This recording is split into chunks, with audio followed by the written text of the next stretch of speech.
Hello friends, welcome to my YouTube channel. अभी हम start कर लेते हैं question and answers of chapter second, that is a micro organism friend and foe. तो इसका पूरा चैप्टर की मैंने वीडियोस डाली हैं। अगर पहले आपने नहीं देखा है तो आई सजेस्ट कि पहले जाके आप वो देखें, देन क्वेश्चन आंसर्स पे आए। ना first is oral question, what is meant by food poisoning. Food poisoning क्या होती है? The micro organism that grow on our food produce toxic substances. तो माइक्रो ऑर्गेनिज्म जो हमारा फूड होता है उसमें ग्रो करके टॉक्सिक सब्सटेंसेस बनाते हैं, मेक द फूड पॉइजनस, और उस फूड को खाने वाले हमारे फूड को पॉइजनस बना देते हैं, causing the serious illness called the food poisoning. और इससे क्या होती है? बहुत ज़्यादा सीरियस इलनेस हो जाती है, मतलब बीमारी हो जाती है, और इसी को ही फूड पॉइजनिंग बोलते हैं। Second is name two diseases cause by the virus in human. Human के अंदर दो डिजीजेज जो वायरस कॉज करता है, first is influenza and the second is AIDS. Third question is name unicellular alga. वो algae का, एक एल्गे का नाम बताना है जो कि यूनिसेलुलर है, मतलब एक ही सेल से मिलकर बना है। सो एग्जाम्पल है क्लेमाइडोमोनास और क्लोरेला। एक होता है कोरेला, एक होता है क्लोरेला। तो क्लोरेला एक यूनिसेलुलर एल्गी है। Now science quiz, name the virus which uses bacteria as a host. मतलब वो वायरस का नाम बताना है जो बैक्टीरिया को भी खा जाते हैं, उसके अंदर उसको खा जाते हैं। तो वो क्या होते हैं? बैक्टीरियोफेज होते हैं, bacteriophage. Second is name the antibiotic and its source discovered by the Alexander Fleming. Alexander ने कौन सी एंटीबायोटिक इंट्रोड्यूस करवाई थी और उसका सोर्स क्या था? The antibiotic discovered by the Alexander Fleming is penicillin. Penicillin थी वो antibiotic, and its source is green mould. जो क्या था? ग्रीन मोल्ड, फंजाई थी, कॉल्ड द पेनिसिलिनम नियोनेटम। तो ये उसका सोर्स था। Third question is name a communicable disease transmitted through the air. Communicable मतलब एक इन्फेक्टेड पर्सन से दूसरे हेल्दी पर्सन में हो जाए, और वो जो इन्फेक्शन ट्रांसमिट हो रही है वो एयर के थ्रू हो रही है। तो उसका एग्जाम्पल है tuberculosis. Now come to the worksheet, tick the correct option. First is dash was the first scientist to describe the micro organism.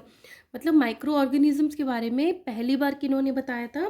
That is the Antonie van Leeuwenhoek ने बताया था। Second question is which of the following is not responsible for the spoilage of food. Spoilage of food के लिए कौन responsible नहीं है? Algae, fungi, bacteria and chemicals. तो ये तीनों तो कॉज करते हैं फूड को खराब करने में, बट जो केमिकल उसमें डलते हैं वो प्रिजर्वेशन का काम करते हैं।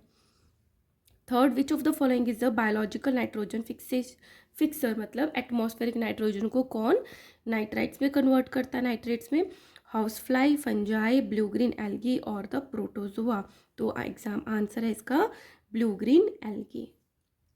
Fourth is Edward Jenner discovered the vaccine for की। किसके लिए उन्होंने वैक्सीन को डिस्कवर किया था? That is a smallpox के लिए उन्होंने डिस्कवर किया था। Now come to the fill in the blanks. First is the ability of one's body to resist a disease is known as। किसी की बॉडी की वो एबिलिटी कि अपनी बॉडी में डिजीज ना होने दे, उसके अगेंस्ट वो स्ट्रॉन्ग है, तो उसको बोलते हैं इम्यूनिटी। वो उस पर्सन की इम्यूनिटी कहलाती है। Second is micro organism help recycle dash back into the cycle. क्या वो वापस से सॉइल में डाल देते हैं माइक्रो ऑर्गेनिज्म? नाइट्रोजीनियस कंपाउंड्स को वापस सॉइल में ऐड कर देते हैं, माइक्रो ऑर्गेनिज्म रिसाइकिल कर देते हैं। Third, bacteria dash causes food poisoning. कौन कॉज करता है? Salmonella. Bacteria salmonella causes food poisoning. Next is sodium benzoate is a common food preservative.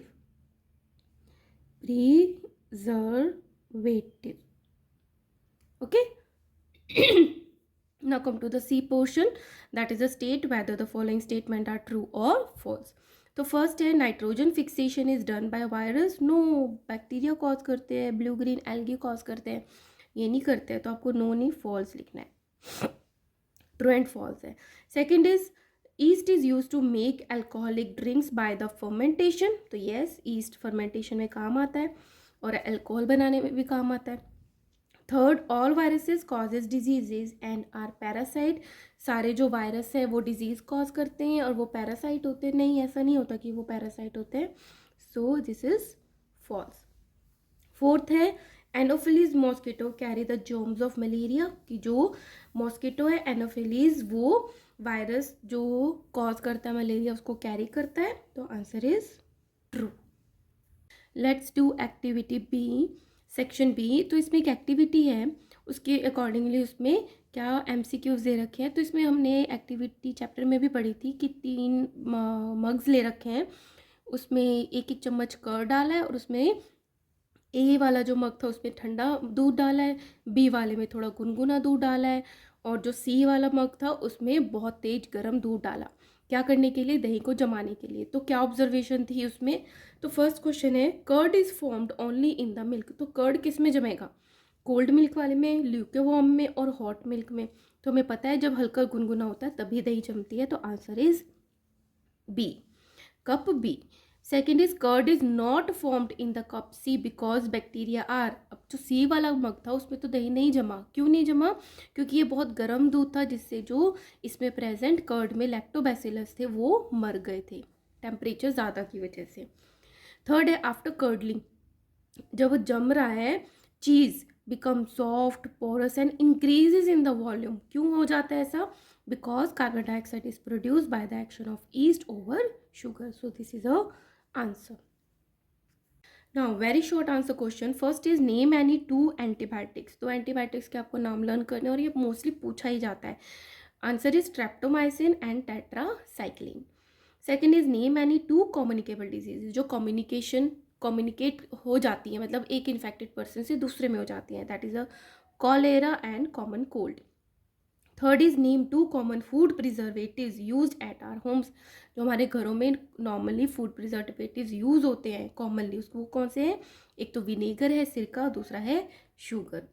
Fourth, name 2 diseases that spread through air, जो air के through spread होती हैं, that is a common cold and tuberculosis.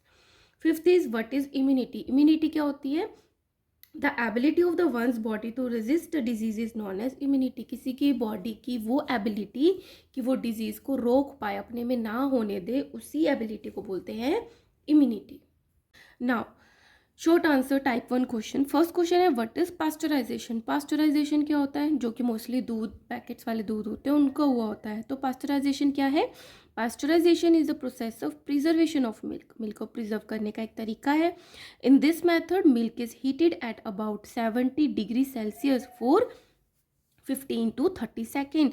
मतलब इस process में क्या करते हैं, पहले दूध को 70 डिग्री मतलब बहुत ज़्यादा टेम्परेचर पे 15 to 30 सेकेंड्स तक गर्म किया जाता है। क्यों?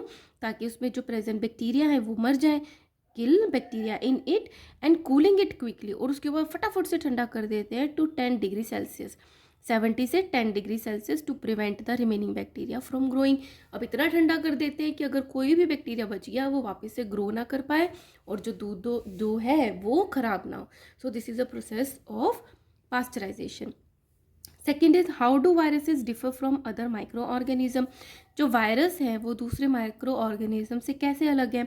The virus are the non living in nature. वैसे तो वो क्या होते हैं अगर यहाँ पे कोई वायरस है तो वो नॉन लिविंग होगा नेचर में, मतलब उसमें कोई भी ऐसी चीज़ नहीं होगी, कोई भी ऐसी एक्टिविटी नहीं होगी कि हम उसको बोलेंगे कि वो लिविंग है। Until they come in contact with the living cells, तब तक ही वो नॉन लिविंग की तरह बिहेव करता है, जब तक वो किसी लिविंग सेल के कॉन्टैक्ट में नहीं चला जाता।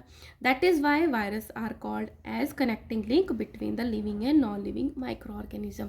इसलिए उसको एक कनेक्टिंग लिंक बोला जाता है कि वो नॉन लिविंग और लिविंग के बीच का एक कनेक्टिंग लिंक है, बट अदर माइक्रो ऑर्गेनिजम्स में ऐसा नहीं होता। Third is what is meant bye fermentation. Fermentation क्या होती है? Name the scientist who discovered it, और उसका नाम बताओ जिसने फर्मेंटेशन के बारे में बताया था। The process of conversion of sugar into alcohol bye the action of the microbes like the east. So sugar का कन्वर्जन करना किसमें? अल्कोहल में, और किसकी एक्शन की वजह से? ईस्ट की वजह से, is called the fermentation. The Louis Pasteur discovered it. Okay, तो पहले जो क्वेश्चन पूछा आप उसका आंसर लिखोगे, उसके बाद जो क्वेश्चन पूछा है लेटर ऑन आप उसका आंसर दोगे। Now come to the short answer type 2 question. First is explain the formation of curd from milk, कि मिल्क से, दूध से कर्ड कैसे बनता है। The curd is formed when the protein called the casein which is present in the milk clump together to form solidified mass. क्या होता है, जब दूध में एक प्रोटीन होता है केसिन, जब वो आपस में क्लम्प्ड होता है, मिलता है, जुड़ता है, तो उससे सॉलिडिफाइड मास बनता है। The coagulation of casein takes place. अब वो कोएगुलेशन होता कब है? Only when milk is acidic. जब जो दूध है वो एसिडिक में चेंज हो जाता है तब तो वो क्लम्जी होता है। A spoonful of curd which is pre made contains bacteria. तो इसके लिए हम क्या करते हैं, दूध में 1 चम्मच दही डाल देते हैं जिसमें ऑलरेडी लैक्टोबैसिलस बैक्टीरिया होते हैं which promote the formation of curd from milk, जो कि उस मिल्क को एसिडिक बनाते हैं जिससे जो मिल्क है वो कर्ड में कन्वर्ट हो जाता है। Now second is how do leguminous plant increase soil fertility. कि हम अगर किसी फॉर्म में लेग्यूमिनस प्लांट को उगाते हैं तो वो सॉइल फर्टिलिटी को इम्प्रूव करने में कैसे हेल्प करते हैं। The Rhizobium bacteria which are present in the root nodules of leguminous plant. तो जो लेग्यूमिनस प्लांट होते हैं उनके रूट नोड्यूल में राइजोबियम बैक्टीरिया रहते हैं जो कि एब्जॉर्ब करते हैं nitrogen gas from the atmosphere and convert it into simple compound called the nitrates, जो कि नाइट्रोजन को नाइट्रेट में कन्वर्ट करते हैं आफ्टर हार्वेस्टिंग। जब कटाई हो जाती है तो रूट्स तो ज़मीन में रह जाती हैं। व्हेन द रूट डिकम्पोज, और जब वो रूट डिकम्पोज होती हैं, the nitrates present in the root nodule mix with the soil. तो वो जो नाइट्रेट है वो सॉइल में मिक्स हो जाता है and increase the soil fertility. So this is also important question. Now come to the third part. Name any 2 diseases caused by virus. virus से 2 disease कौन सी cause होती है? Common cold and dengue fever. Bacteria से होती है typhoid cholera. Protozoa से होता है मलेरिया एंड काला अजार। Okay. Now fourth question is microorganism decompose the dead organic waste of plants and animals। ये तो हम पढ़ते आए हैं। And help in keeping the environment clean, और इससे एनवायरनमेंट भी क्लीन करते हैं क्योंकि वो डिकम्पोज कर देते हैं। तो इससे रिलेटेड फर्स्ट क्वेश्चन है, name any 2 micro organism which keep the environment clean by decomposing dead organic waste. तो वो वाले आपको 2 माइक्रो ऑर्गेनिज्म के नाम बताने हैं जो कि डेड ऑर्गेनिक वेस्ट को डिकम्पोज करते हैं।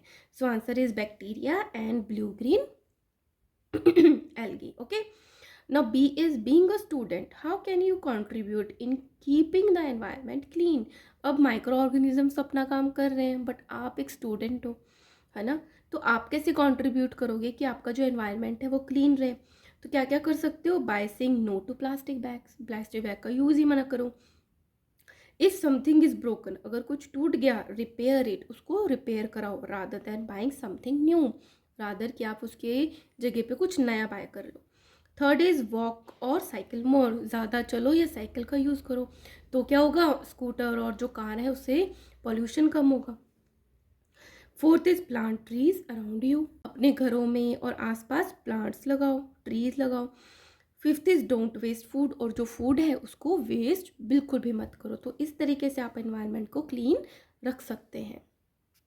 Now come to the long answer question. First है explain the 2 methods of food preservation. आपको कोई भी 2 मेथड बताने हैं जिससे आप फूड को प्रिजर्व कर सकते हो। Also discuss the advantages of the food preservation, और आपको फ़ायदे बताने हैं कि अगर आप फूड प्रिजर्वेशन करते हो तो क्या क्या फ़ायदे होते हैं आपको। So methods of the food preservation are, first है केमिकल मेथड, सेकेंड है प्रिजर्वेशन बाय शुगर। आप कोई भी 2 लिख सकते हो, मैंने इन दोनों को लिखा है। So food can be preserved by using chemical substance which can stop the growth of microorganisms are called food preservatives। तो वो वाले chemical substances जो food में add कर देते हैं अगर, और जिससे माइक्रो ऑर्गेनिज्म की ग्रोथ रुक जाती है और फूड को वो स्पॉयल नहीं कर पाते, उनको बोलते हैं food preservatives. Sodium benzoate, citric acid are the common food preservatives for the preserving fruit juices and squashes. तो ये क्या है, सोडियम बेंजोएट और साइट्रिक एसिड जो कि प्रिजर्व करने के काम आते हैं फ्रूट जूसेस और स्क्वैशेस को। सेकेंड है प्रिजर्वेशन बाय शुगर। शुगर से कैसे प्रिजर्व करते हैं, तो sugar reduces the moisture content of the food. जो शुगर है वो फूड के अंदर जो उसका मॉइस्चर है, वाटर कंटेंट है, उसको कम कर देता है, thus inhibits the growth of food spoiling micro organisms. ठीक है। Jams, jelly and the squashes are preserve by sugar. अब आपको इसके एडवांटेजेस बताने हैं कि फूड प्रिजर्वेशन करके क्या क्या फ़ायदे होते हैं। तो first is food preservation decreases the wastage of food. Food जल्दी जल्दी ख़राब नहीं होगा तो फूड क्या है, वेस्टेज नहीं होगी उसकी। Second, it increases the storage period of the food material. इसका मतलब क्या है कि कोई फूड है जो कि शाम तक ख़राब हो जाएगा या 2 दिन के बाद ख़राब हो जाएगा। तो अगर उसको फूड प्रिजर्वेशन करते हैं तो 1 महीना 2 महीने तक वो यूज़ किया जा सकता है, तो स्टोरेज पीरियड बढ़ जाती है। Third, nutrition value of the food retain, और जो उसके अंदर न्यूट्रिशन वैल्यू है उस फूड की वो वैसी ही रहती है। Fourth, it ensure the food availability at the distance places and during the off season. तो फूड प्रिजर्व करके आप क्या कर सकते हो कि जहाँ पे वो चीज़ नहीं अवेलेबल होती वहाँ तक पहुँचा भी सकते हो, और क्या है, ऑफ सीज़न है जब वो चीज़ अवेलेबल ही नहीं होती है तभी भी आप उसको प्रिजर्व करके यूज़ कर सकते हो। So these are the advantages. Second is draw a neat diagram to show the nitrogen cycle and explain the process of nitrification and denitrification. आपको एक तो नाइट्रोजन साइकिल बताना है डायग्राम के थ्रू, और ये बताना है कि नाइट्रिफिकेशन और डीनाइट्रिफिकेशन क्या होता है। तो यहाँ पे स्पेस कम था तो पहले मैंने नाइट्रिफिकेशन लिख दिया। क्या होता है? The conversion of ammonia into the nitrates is called the nitrification. So ammonia का कन्वर्जन नाइट्रेट्स में is called the nitrification. Ammonium salt in the soil which comes from the ammonification process convert into nitrites by the nitrosomonas bacteria. क्या होता है कि जो plants थे, animals था, उनकी बॉडी में जो प्रोटीन का अमोनिफिकेशन होता है तो उसकी वजह से जो अमोनियम सॉल्ट जो है सॉइल में आते हैं और वो कन्वर्ट हो जाते हैं नाइट्राइट्स में, और उसको कन्वर्ट कौन करता है? Nitrosomonas bacteria. अब क्या है, जो नाइट्राइट्स आ गए थे नाइट्रोसोमोनास बैक्टीरिया की वजह से are converted into nitrates by the Nitrobacter bacteria. अब वो नाइट्राइट्स जो है नाइट्रेट्स में कन्वर्ट हो गए by the Nitrobacter bacteria. This bacteria are called the nitrifying bacteria, और इन बैक्टीरियाज को क्या बोलते हैं? नाइट्रीफाइंग, जो कि अमोनिया को नाइट्रेट्स में कन्वर्ट करते हैं। These nitrates in the soil again absorbed by the plant. अब ये जो nitrates आ गए उसको तो plant absorb ही कर ही सकते हैं, and this process is called the nitrification, और इसी process को nitrification बोलते हैं। अब पहले ये पढ़ लेते हैं तो आपको easily समझ आ जाएगा डीनाइट्रिफिकेशन क्या होता है। अब क्या हुआ, नाइट्रेट्स बन गए थे तो इनका कुछ पार्ट तो प्लांट ने यूज़ कर लिया। Some part of the nitrates in the soil absorb by the plant and the rest of the nitrates are converted into the nitrogen gas, और जो कुछ पार्ट है वो नाइट्रोजन गैस में कन्वर्ट हो जाता है। कौन करता है? By the Pseudomonas bacteria and escape into the atmosphere, और वो वापस नाइट्रोजन गैस जो है वो एटमॉस्फेयर में चली जाती है। So the conversion of nitrates into the free nitrogen gas by the denitrifying bacteria. अब जो नाइट्रेट्स को डीनाइट्रीफाइंग करती है तो उसको डीनाइट्रीफाइंग बैक्टीरिया बोलते हैं, उसको बोलते हैं डीनाइट्रीफिकेशन। ओके, सो हम इस चैप्टर को बहुत इंपॉर्टेंट नाइट्रोजन साइकिल बनाना सीखेंगे, लर्न भी आपको करना है। तो सबसे पहले नाइट्रोजन साइकिल, नाइट्रोजन कहाँ से आएगी? एटमॉस्फेयर से। एटमॉस्फेयर से दो चीज़ें होंगी, या तो जो राइजोबियम बैक्टीरिया और ब्लू ग्रीन एल्गी है वो फिक्सेशन करेंगे एटमॉस्फेरिक नाइट्रोजन का और कन्वर्ट कर देंगे इनटू द नाइट्रोजिनस कंपाउंड। ये तो हो गया बायोलॉजिकल मेथड। एक होता है लाइटनिंग की वजह से, lightning in the atmosphere fixes the nitrogen. तो जब फिक्स कर लेंगे तो क्या हो जाएगा? Compounds of the nitrogen in the soil में आ जाएंगे। जब वो सॉइल में आ गए या तो उसको एब्जॉर्ब कर लिया जाएगा प्लांट की वजह से, और प्लांट से क्या बन जाएंगे? प्लांट प्रोटीन बन जाएंगे, और उस प्लांट का फूड कौन खाएगा? एनिमल प्रोटीन बन जाएगा। एनिमल खा के उसको एनिमल प्रोटीन बना देंगे। अब एनिमल का या तो एक्सक्रीशन है, बॉडी वेस्ट है, या उसकी डेथ हो गई, या उसका डिकेइंग हो रहा है, तो डिके होके क्या बन जाएगा? नाइट्रोजिनस वेस्ट बन जाएगा, जो अगेन सॉइल में मिल जाएगा। कौन करता है? Nitrifying bacteria.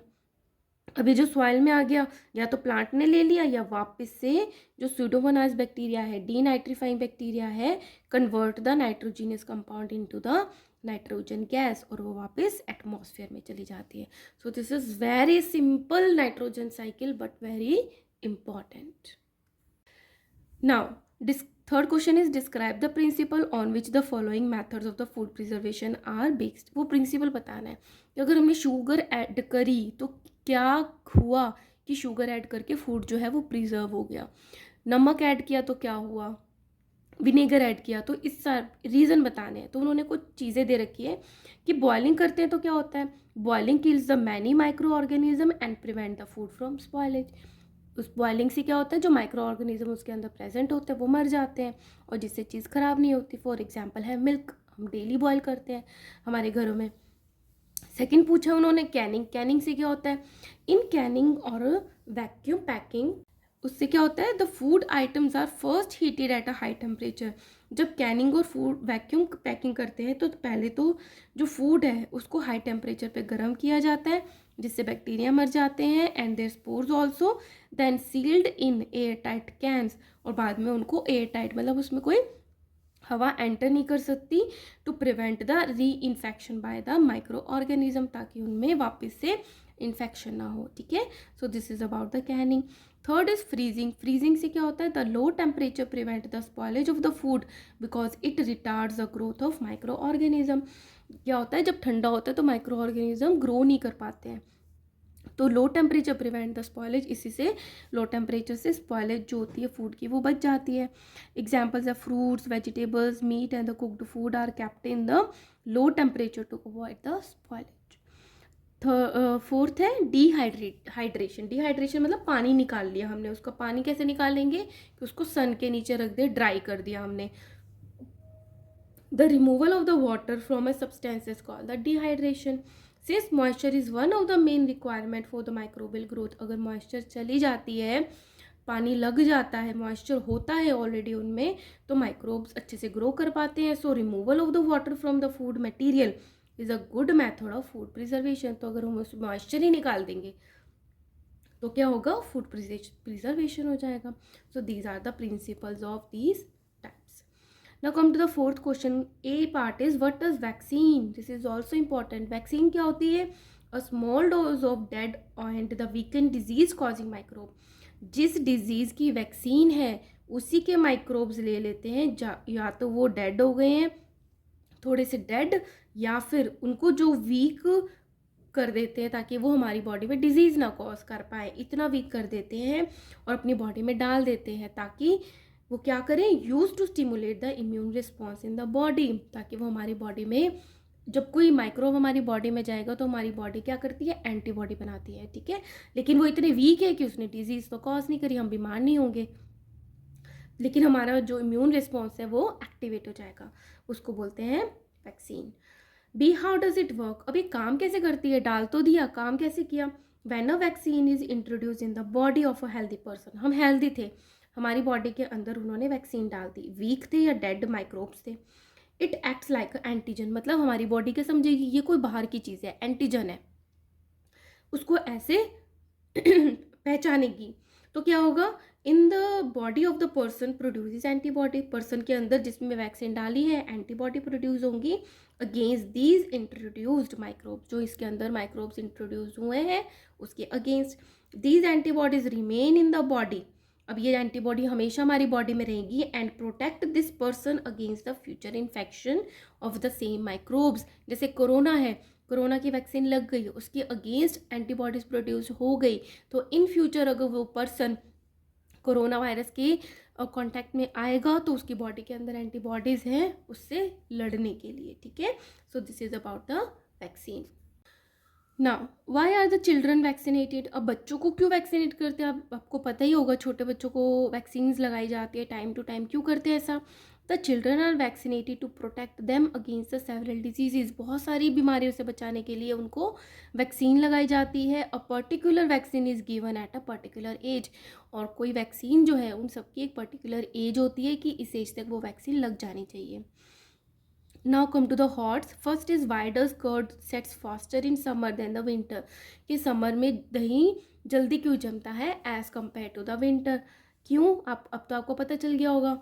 The curd sets faster in the summer than in the winter due to the warmth of the atmosphere, क्योंकि मौसम गर्म हो जाता है due to the warmth of the micro organism that is a lactobacillus present in the curd start reproducing quickly. तो जब मौसम थोड़ा गर्म होता है तो उसके अंदर जब हम दही, दूध के अंदर लैक्टोबैसिलस वाली दही डालते हैं तो वो अच्छे से फटाफट ग्रो करता है, रिप्रोड्यूस करता है। बट इन विंटर्स जबकि मौसम ठंडा होता है, due to the cold atmosphere the reproduction of the lactobacillus takes time to set in, तो वो रिप्रोड्यूस फटाफट नहीं कर पाता, तो दैट्स वाई समर्स में जल्दी हो जमता है। Second is, why do we say that if a person suffer from the chicken pox once, he or she is not likely to be attacked by the same disease in the future?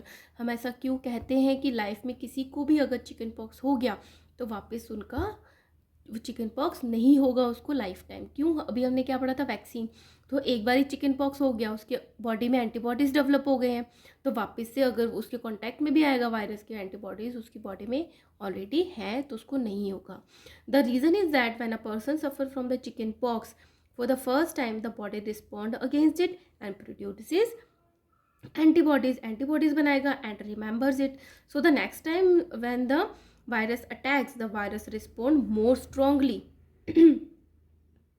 Virus respond नहीं करेगा, our body responds, हमारी body respond करेगी strongly and eliminate the infection, और उस virus को eliminate कर देगी हमारी बॉडी से। Third is why should we always wash our hand before handling the food items. Food items को हैंडल करने से पहले हमें हाथों को क्यों धोना चाहिए? As hands can spread germs in the kitchen, क्योंकि हमारे हाथ में क्या होती है, इन्फेक्शन हो सकती है, क्योंकि हम अलग अलग चीज़ों को टच करते हैं, मिट्टी को भी टच कर सकते हैं, तो इन्फेक्शन हो सकती है, जर्म्स हो सकते हैं like salmonella. Washing hands with the soap and the water is an easy way to prevent germs from spreading around the kitchen. तो अगर हम वॉश करके यूज़ करेंगे तो ये बहुत अच्छा मेथड है कि हमारी किचन की जो चीज़ें हैं वो इन्फेक्टेड ना हो। Now come to the last question, that is a practical skill based question. How will you prove that a carbon dioxide is released during fermentation? अब आप ये कैसे बताओगे कि जब फर्मेंटेशन होती है तो उसमें जो गैस बनती है वो कार्बन डाइऑक्साइड ही होती है? ये अभी आप 8th में हो, 9th और 10th में भी ऐसे एक्सपेरिमेंट होंगे कि बहुत सारी एक्सपेरिमेंट्स में क्या होती है, केमिकल रिएक्शंस में कार्बन डाइऑक्साइड निकलती है, लेकिन आपको ये कंफर्म करना होता है कि वो कार्बन डाइऑक्साइड ही है, तो सेम ही टेस्ट किया जाता है। तो आप इसको समझ लोगे तो आपको फ्यूचर में भी काम आएगा। तो हम क्या करते हैं, put some warm water in a bottle, किसी बॉटल में हमने गर्म पानी लिया, ऐड शुगर एंड ईस्ट, उसमें शुगर भी डाली और थोड़ा ईस्ट पाउडर डाला, attach a balloon to the mouth of the bottle, और उस बॉटल के माउथ पे हमने बलून लगा दिया। After some time the balloon expand, थोड़े टाइम बाद आप देखोगे जो बलून है थोड़ा फूल गया। नाउ अब क्या हुआ, इसके अंदर जो ईस्ट शुगर डाला था वो ईस्ट का खाना था, तो ईस्ट ने शुगर को खा के थोड़ा ग्रो किया। Now take some lime water in the test tube, अब हमने एक टेस्ट ट्यूब में लाइम वाटर ले लिया and remove the balloon fix to the mouth of the bottle and attached it to the test tube. तो हमने बहुत ध्यान से जो उसमें गैस फिल हुई है वो निकले ना, बॉटल से हटा के टेस्ट ट्यूब के मुँह पे लगा दिया। After some time we find that the lime water turns milky. तो थोड़े टाइम बाद आप देखोगे जो टेस्ट ट्यूब पे आपने बलून लगाया था वो लगाने के बाद वो जो लाइम वाटर था वो मिल्की हो गया, वाइटिश हो गया। In this way we prove that the carbon dioxide is release during fermentation, क्योंकि वो जो लाइम वाटर है वो सिर्फ एंड सिर्फ कार्बन डाइऑक्साइड की वजह से ही मिल्की कलर में कन्वर्ट होता है। अगर वो मिल्की ना होता तो हम कहते कि कार्बन डाइऑक्साइड नहीं थी, वो मिल्की में कन्वर्ट हो गया, तो हम कह सकते हैं that the given gas is a carbon dioxide. So here we have completed this chapter guys. Kindly support me by liking, share and subscribing. Thank you so much.